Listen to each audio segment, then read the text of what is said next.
Olá, prezados estudantes, prezadas estudantes. Aqui quem fala é o professor Dr. Alex França.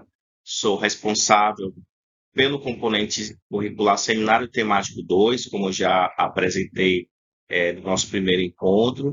Esse é o nosso segundo encontro, e nesse segundo encontro eu vou apresentar para vocês a primeira unidade do curso. Então, como eu disse, no primeiro encontro, o nosso curso está dividido em três unidades. Então, a gente vai começar com a primeira unidade, cujo tema é a informação e a comunicação no contexto atual da sociedade em rede.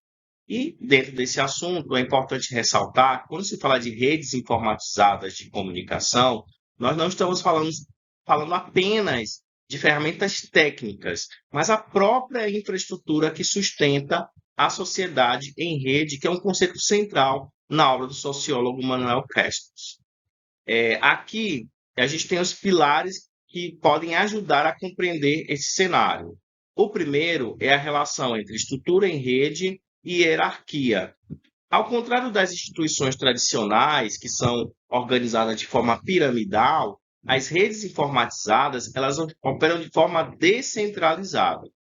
Um outro detalhe também que ajuda a configurar esse contexto é a ideia de horizontalidade, porque a comunicação ela flui de muitos para muitos, permitindo que qualquer nó da rede, quer dizer, qualquer indivíduo, seja produtor e consumidor de informação, que é o que a gente vai chamar de prosumidor.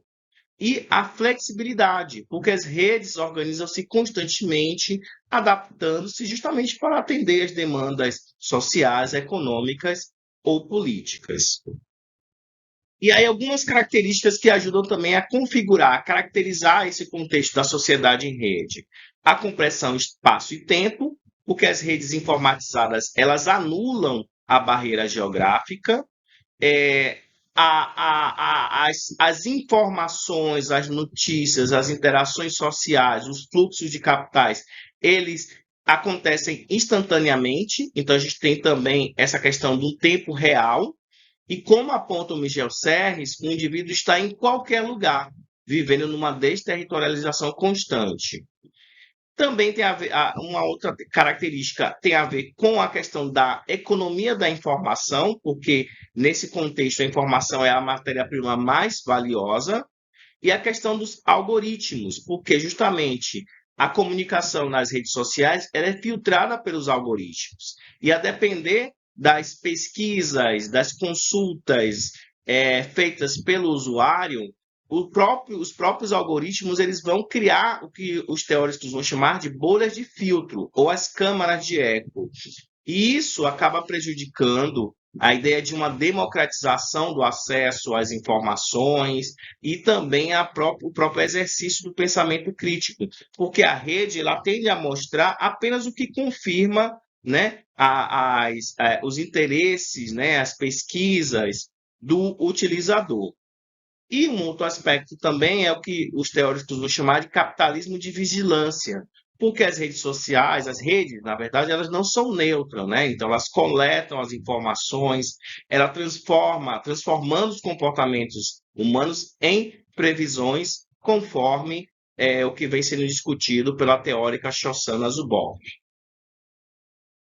Pierre Levy ele vai complementar essa discussão trazendo a ideia de cybercultura. E, segundo ele, a cybercultura não é apenas uma evolução tecnológica, mas é um movimento real, social e antropologicamente revolucionário, que redefine como a humanidade produz sentido e interage. O pensamento de Levy ele está pautado também em alguns pilares, como, por exemplo, a ideia de inteligência coletiva, que é um conceito central na obra de Levy. Ele defende que ninguém sabe tudo, todos sabem alguma coisa e todo saber está na humanidade. O papel da rede, porque a internet funciona como um dispositivo que permite a conexão de inteligências individuais em tempo real, garantindo uma memória e uma capacidade de resolução de problemas muito superior à soma das partes. E um exemplo prático é a própria Wikipédia, que é justamente essa manifestação de que como o conhecimento é distribuído e coordenado sem uma hierarquia central fixa. o Levi também vai trazer outras duas terminologias importantes. A ideia do espaço de saber, que, segundo ele, a humanidade atualmente habita o espaço de saber, já habitou o espaço da terra, o espaço do território e o espaço da mercadoria. Então, agora nós estamos no espaço do saber. E a ideia também de saber-espaço, que é definido por ele como um novo meio de comunicação que surge da interligação mundial de computadores. Então, não é apenas uma infraestrutura, é mais um oceano de informações onde a navegação é um novo modo de aprender. E aí, mais uma vez, reforçando a ideia de desterritorialização, que, segundo ele, o conhecimento deixa de estar preso a um local físico, como uma biblioteca ou universidade, e passa a estar disponível em rede. Ele também vai discutir a ideia da virtualização e a relação com o atual, porque, ao contrário do senso comum, Levi vai defender que o virtual não é o oposto do real, ele é o oposto do atual. E aí, mais uma vez, reforça que a ideia de virtualização é a passagem do estar aqui, atual, para um conjunto de possibilidades, o virtual. Um exemplo, o texto digitalizado, ele é virtual porque ele pode ser lido em qualquer lugar, por qualquer pessoa e a qualquer momento. E ele também defende que o movimento da rede como uma oportunidade de criar uma democracia, um ágora global de debates. Então, essa relação também da sabercultura com o humanismo. Quando se fala de conhecimento, há toda uma discussão também dentro da sociedade em rede de dessa transição entre o conhecimento que sai de um modelo de estocagem, de acumulação de saber, para um modelo de fluxo, que é justamente as informações que são processadas. Esses dois eixos são fundamentais, tem dois eixos que são fundamentais para entender essa dinâmica. A ideia de externalização do saber, que é o que vai ser defendido pelo Michel Serres no livro Polegarzinha. O conhecimento antes residia na memória humana e nos livros físicos e agora é externalizado para a rede. E também a forma como esse saber é alcançado, hoje em dia, através de um clique. E isso também acaba mexendo na própria cognição humana, porque o foco da cognição humana acaba se deslocando da memorização para a síntese, a criatividade e a capacidade de conectar informações. E aí, nesse sentido, como há um impacto também na própria cognição humana, isso também acaba impactando na educação, porque isso afeta também a forma como os estudantes aprendem e também como os professores ensinam.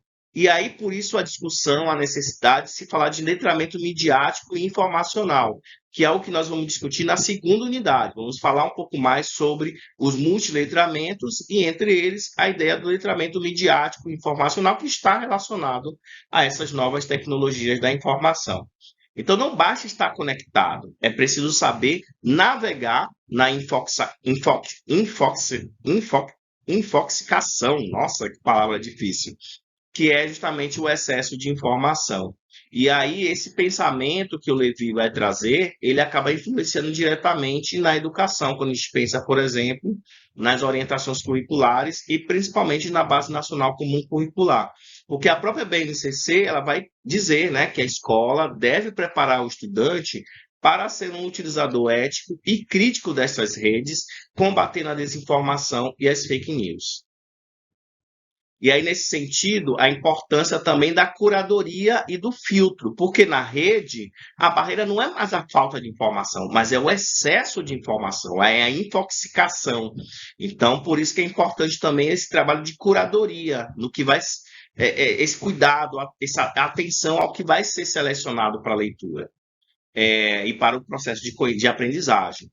E também a questão da mediação algorítmica, porque como já foi dito aqui, né, os algoritmos de mídia, eles decidem o que o usuário vai conhecer, criando bolhas que podem limitar a sua visão do mundo.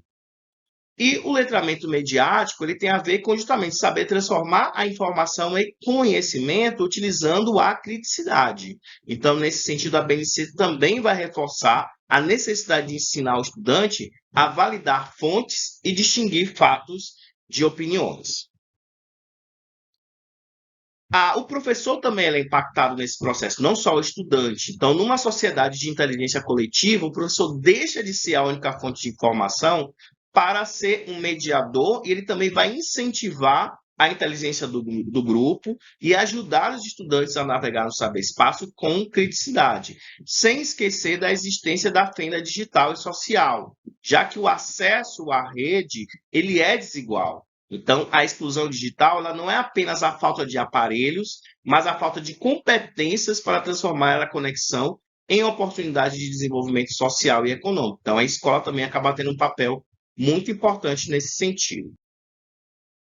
Falando em conhecimento, uma outra discussão também extremamente relevante é o conhecimento que é proibido e o conhecimento que é aberto. Então, conhecimento proibido, fechado por poder, sigilo e lucro, e o conhecimento que é aberto, que é colaborativo, que é livre. E isso gera um grande debate ético também na área digital.